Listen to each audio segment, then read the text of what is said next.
everything in the Bible tells us how much he loves and who he loves, and he's close to the broken, he's close to the contrite.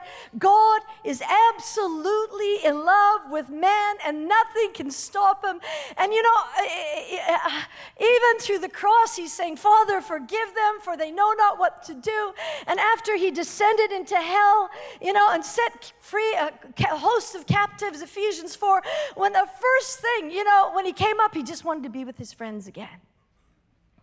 Just wanted to show himself to his friends again. He just wanted to hang out again. And the very first place he chose for a home was humans. You, as a believer, are the temple of the Holy Spirit. He just wants to be with you. And wherever you go, he goes. You get to carry him around because he's crazy about you, and nothing can separate you from the love of God. Nothing can separate you from his presence. If you go to the depths, he's there. If you go to the heights, he's there. God is absolutely, totally in love with humankind. You know, he just can't stand it.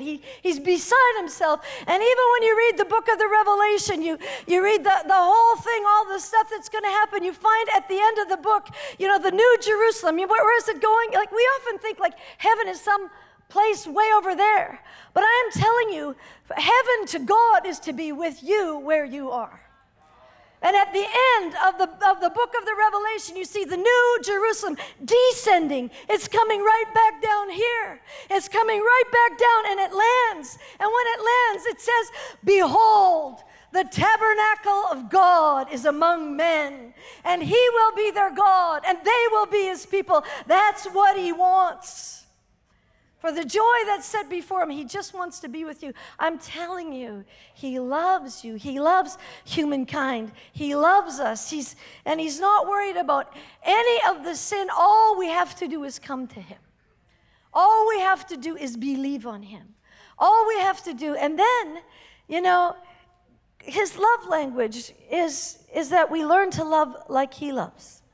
I want to say that God's love for mankind, it's burning, it's jealous, it's continual.